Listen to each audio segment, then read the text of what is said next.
Wir machen jetzt weiter mit der dritten Keynote und die wird Ihnen präsentiert von Frau Martha Bonig. Hallo, mein Name ist Martha Bonig und ich bin Doktorandin bei Infineon Technologies. Heute möchte ich das Thema Resilienz in Halbleiter-Lieferketten präsentieren. And having said that, I would like to also switch to English because thanks to this I will go smoothly for my presentation, hopefully. One remark before I start. I'm here today on behalf of my colleagues, Philipp Uhlich and Hans Im, whom you most probably know from this project. They couldn't join today, but I hope I can explain the topic well to you.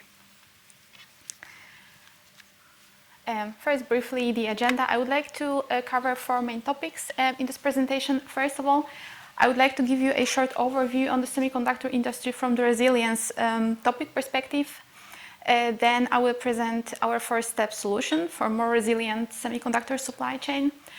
Then I will present digital reference, our semantic mirror for the semiconductor industry, which is an enabler for the mentioned first step solution.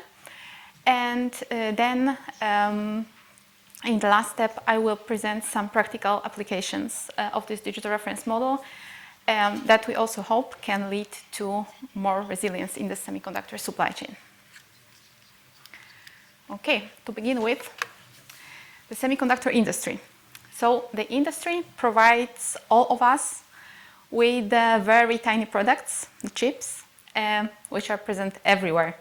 They are in all our electronic devices, in our cars, and they are actually vital for our life in contemporary digital society.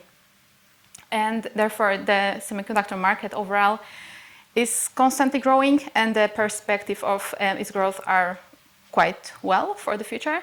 However, the market is also highly competitive, and it is related mainly to the fact that the production of semiconductors is very advanced in the technological terms. And also this leads to the first big challenge with respect to the resilience of the supply chain, which is the fact that production times are very long for the semiconductors. So it takes from 4 up to 9 months to produce one semiconductor product. So it means that we cannot really react on a short term to the changes in demand of the market. So the flexibility is rather on a low level in this industry.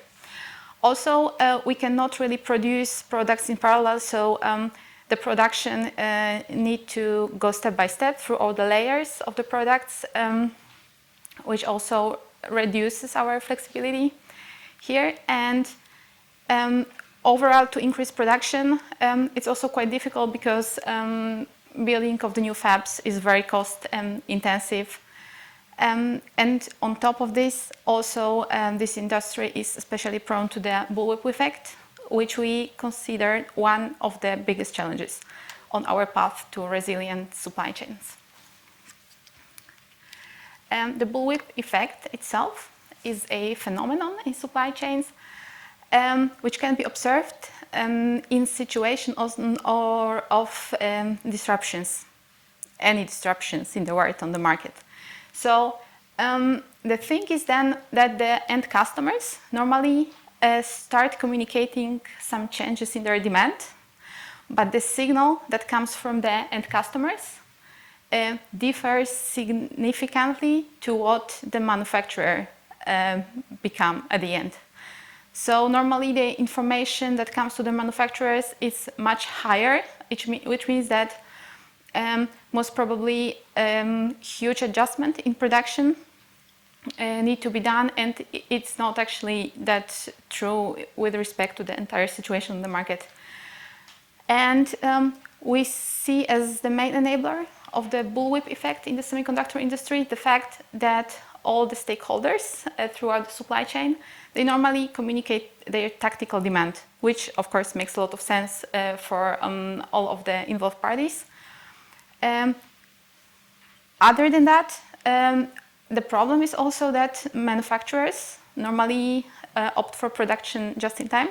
So it means that inventories are rather on low levels. And the impact of this situation may be that there can be big shortages of chips on the global markets, and in some cases even production of some of the electronic devices may stop.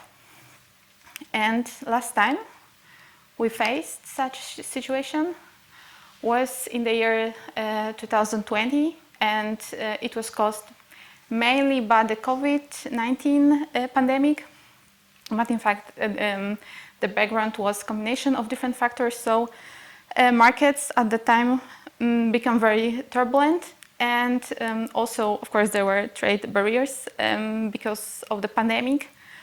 And many industries were impacted at that time, especially the automotive industry. You may have heard that car production stopped at some plants, but also other sectors in downstream supply chains were affected. And when we think that industries that are in this downstream supply chain are, for example, medical devices, power and energy, then it's clear that situation here may be really, really bad for all of us. And therefore, clearly, we see this bullwhip effect plus global chip shortage as the key risks for semiconductor supply chain. So in other words, to have resilient semiconductor supply chain, we need to mitigate those two factors. And at Witfinion, we propose 4 steps approach to overcome chip and material shortage. Yes, there are actually 4 steps. You can see 5 pictures because the last step is divided into 2 smaller topics here. And there are 3 thematic groups here. So the first one is related to inventory. We argue that inventories overall should be slightly increased. Of course, we are talking here about some optimal inventory. We don't want to have very high stocks. Then steps 2 and 3 are related to data, information, and knowledge. And actually, knowledge is the most important for us here. So we propose that we could gather data from stakeholders in the semiconductor supply chains via anonymous survey. So the key point is here that data is anonymized. And then this anonymized data, we propose to map it on semantic models to enrich it. And then what we want to obtain is data of high quality for AI applications, for example, for forecasting tools, but also for other applications as well. And the third group is related to money. So we think that the situation on the market can be also influenced quite well by pricing policy, pricing approach, and also investments, of course, are needed, especially in the European Union, to be more independent on our market. And today I would like to discuss in detail the 3rd step, a bit in connection to the second one, because this is actually what my team is working on at the moment. We propose to apply semantic technologies to obtain data of better quality. And our key point here is the digital reference, our semantic model, a comprehensive model for the semiconductor supply chains and supply chains containing semiconductors. Yes, so I will continue with this topic. First, semantic technologies. I know that this is nothing new in the CoyPu project. So just briefly, we decided to model our supply chain with the ontologies because we can have then a human computer readable schema. So we basically follow the semantic web stack, and we represent concepts as classes. They are connected by labeled relations, so we can see the same concepts from different perspectives. And our main goal here, why we decided to apply semantic technologies, is that we would like to ensure easy data integration from different sources, data interoperability, contextualization, and then we can also connect semantic reasoning, and semantic web also allows to standardize data and data sharing. And this all, we hope, will lead to more resilience based on communication, data exchange, and understanding between different stakeholders in the semiconductor supply chain. Another part of the background behind our approach is that we started with this idea of a comprehensive model for the semiconductor industry, also in relation to the Industry 4.0 concept and principles. So a couple of years ago, Infineon was part of the Productive 4.0 project, and then in this project, the principles of interoperability, virtualization, decentralization, real-time capability, modularity, and digital twins were followed. And we mainly focused on the last one, digital twins. So this digital reference, our model, was developed as a digital twin for the semiconductor industry. So it means that in the form of an ontology, we represent in a modular way different parts of the semiconductor development, production, but also other management, other aspects. And we started with a relatively small model, but then we discovered how powerful it can be, how many applications we can propose for this, and we started developing it further. And so we started roughly in the year 2019 with 250 classes. And then we continued in the year 2021. We had already roughly 800 classes. And as of today, we already had 1,600 classes. And the model is still growing. And we are developing it mainly within different European funded projects. When it comes to the contents of the digital reference, the model is divided into 14 thematic lobes. So we model here topics related to cloud, organization, planning, power, process, product, semiconductor development, semiconductor production, sensor, supply chain, sustainability, system time, and wire communication. We know that we still most probably should model some additional parts so that we have more comprehensive overview on the industry. But what we already have is enough to facilitate many use cases. And the idea behind those lobes, they are not just simply modules. The idea is that classes can have multiple lobe assignments. It means that we can see some classes, for example, product, from different perspectives. We can see product and its connection from the, for example, production perspective, but also order management perspective, product development, etc. And it's all inspired by the idea of brain lobes, so by the human brain, and in the same way as different lobes in the human brain are responsible for different functions of our body. The same is in the case of the digital reference. Different lobes represent different functions of the semiconductor supply chain. Okay. Now I would like to present two practical applications that we propose for this model that can, in our opinion, directly lead to reduction of bullwhip effect, mitigate global chip shortage, and lead to more resilience in the semiconductor supply chain. So the first one is a true demand data platform.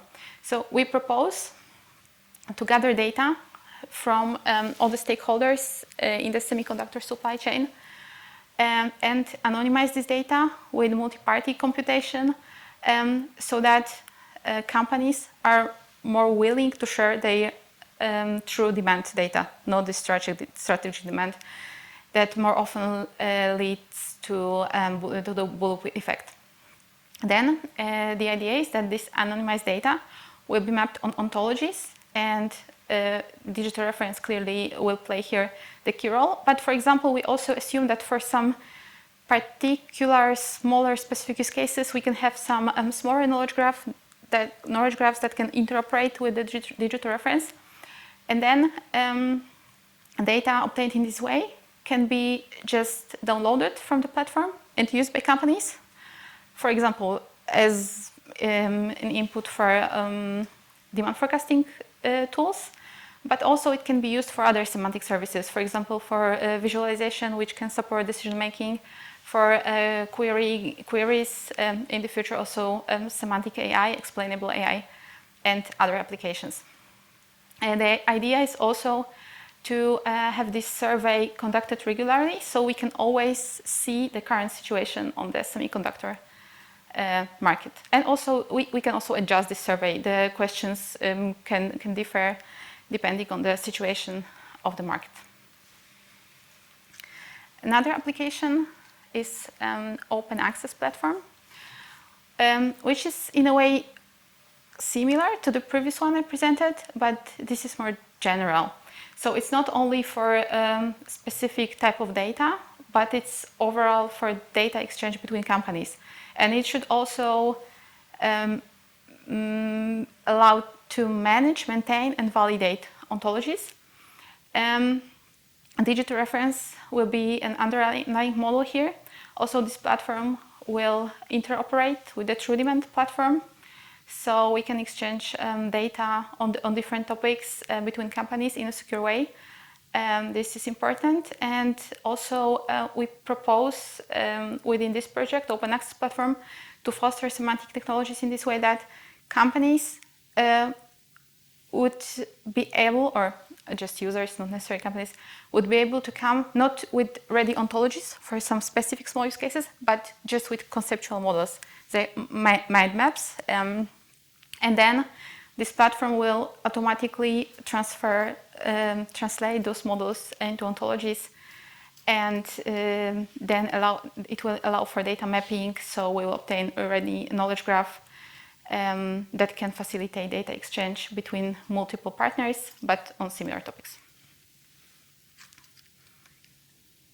And overall, the landscape that we would like to have is that the digital reference is a top-level vocabulary that facilitates multiple use cases. Then we have an infrastructure layer, so technical solutions that should be maximal user-friendly, so that this Rudiment data platform, open access platform, maybe some other solutions in the future as well that can interoperate and allow for easy data mapping.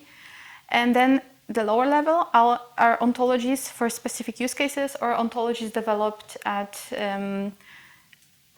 companies. For example, we are working now also on our internal ontology ecosystem that could be this lower layer. And this all will support multiple use cases. For example, demand forecasting topic, ecological impact, quality management. These are the use cases that we are currently working on. And this is quite a complex solution, so we collaborate with multiple partners on this. Currently, mainly into European funded projects, AIMS 4.0 and C4EU, but also with SEMI, which is an organization for supply chain development. Okay, this already almost concludes my presentation. So overall, I think based on the use cases we had before, and on the overall idea that we have behind the digital reference, it's clearly it can be clearly seen that semantic technologies and its application can improve resilience of the global semiconductor supply chain, and in particular, it may help to reduce the bullwhip effect and avoid global chip shortage in the future. But we also want to foster cross-company collaboration, because we think this is the key to success here, to collaborate, to exchange data, and when we have this data of high quality, thanks to semantic web, and we can see links between concepts, hidden patterns, then most probably we'll have at some point much more resilient semiconductor supply chains. Yeah. That concludes my presentation. Thank you very much.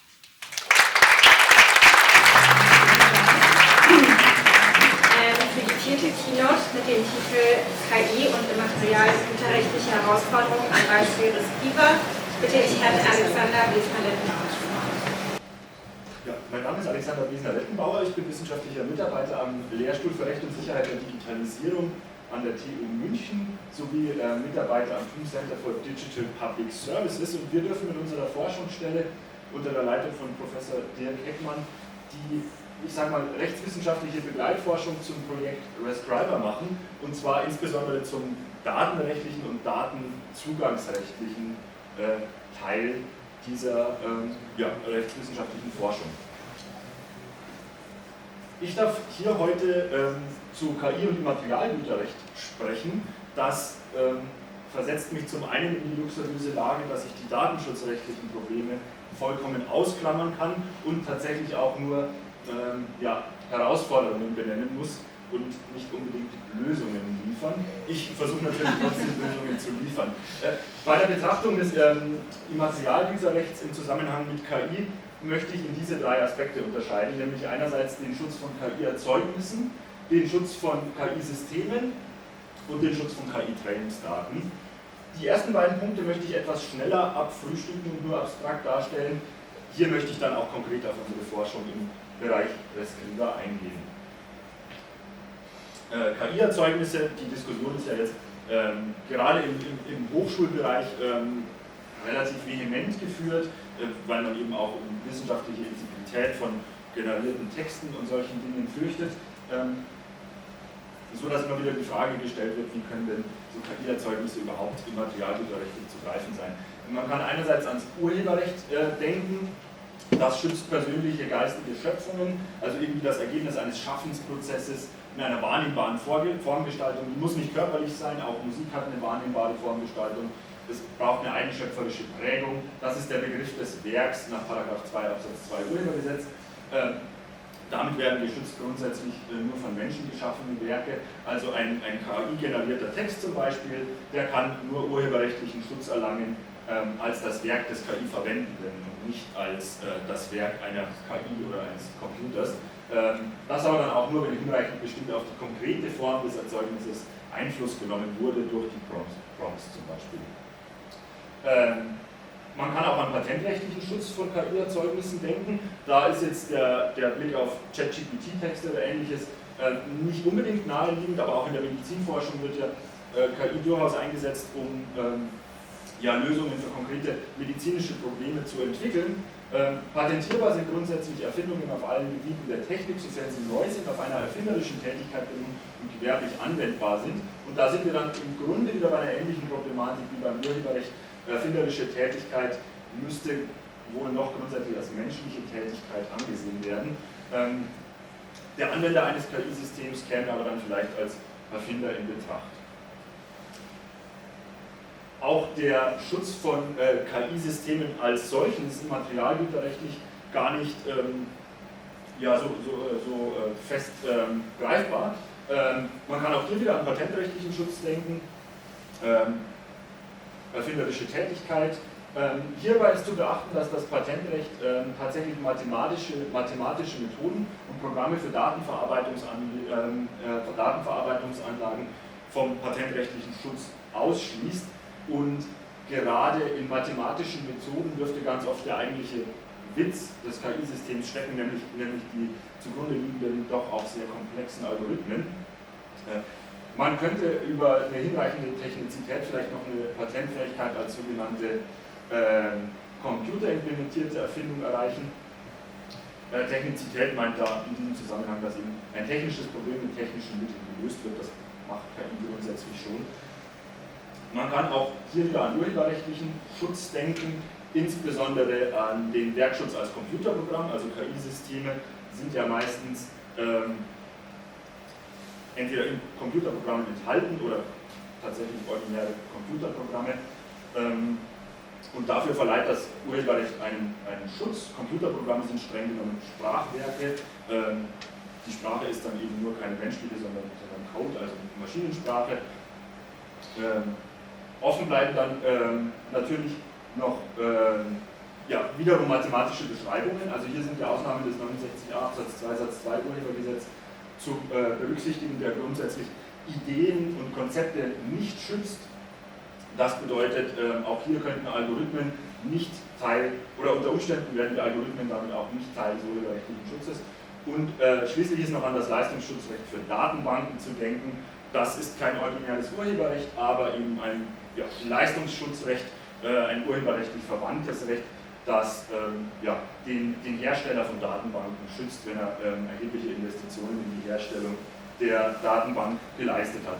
Schließlich ist auch noch an Geschäftsgeheimnisschutz zu denken, da sowohl vollständige KI-Systeme sowie einzelne Algorithmen grundsätzlich als Know-how eben solche Geschäftsgeheimnisse sein können. Definition sehen wir später nochmal.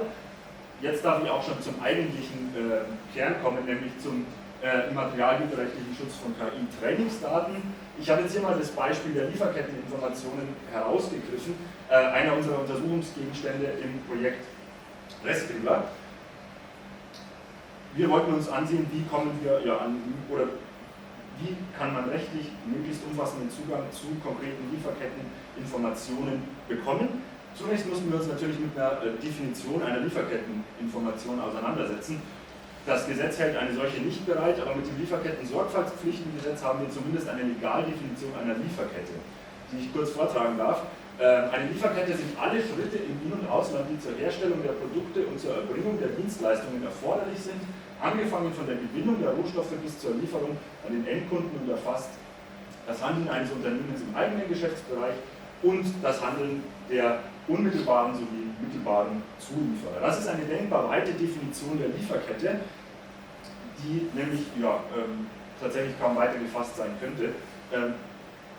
Wir wollen also jetzt Lieferketteninformationen begreifen als alle Informationen, die in dieser Definition der Lieferkette stattfinden können.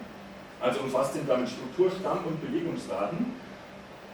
Und diese weite Definition zeigt uns auch relativ schnell, dass Lieferketteninformationen grundsätzlich wirtschaftlich relevante, sensible Informationen über grundlegende Geschäftsbeziehungen zwischen Privaten sein können oder in ganz, ganz vielen Fällen sind, eben weil tatsächlich alles erfasst ist, wie wir gerade gesehen haben.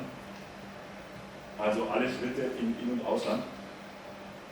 Und in solchen Lieferketten ist ja durchaus eine Rolle spielt, von wem beziehe ich beispielsweise konkrete Produkte oder einzelne Rohstoffe. Es gibt immer die Gefahr, in einer solchen Lieferkette vielleicht als Teil der Lieferkette ausgebotet zu werden. Insofern sind diese Informationen oft sehr, sehr gut geschützt von den Informations- bzw. datenhaltenden Unternehmen.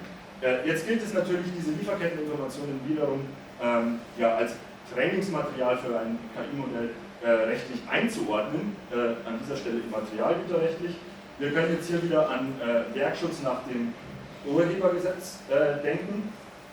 Also Lieferketten sind natürlich keine Werke im Sinne persönlicher geistiger Schöpfungen. Das sind oft organisatorische, administrative Informationen, aber die haben kein eigenschöpferisches Gepräge oder sowas, sodass grundsätzlich ein Werkschutz ausscheidet, auch als Sammelwerk.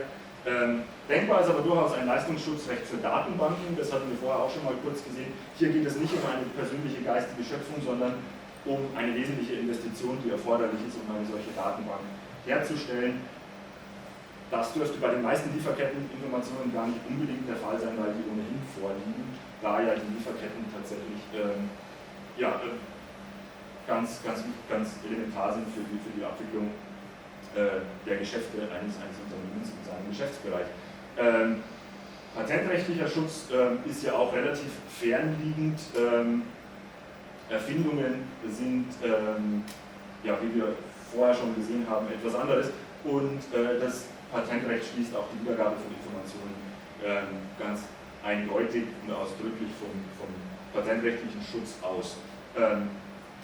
Der Datenschutz ist hier dann natürlich trotzdem mitzudenken. Diese Lieferketteninformationen, wir haben gesehen, die Definition ist sehr, sehr weit, kann natürlich an verschiedensten Stellen personenbezogene Daten enthalten, also beispielsweise die Namen einzelner Lieferanten, Ansprechpersonen in konkreten Unternehmen, sodass der Datenschutz natürlich immer mitzudenken ist.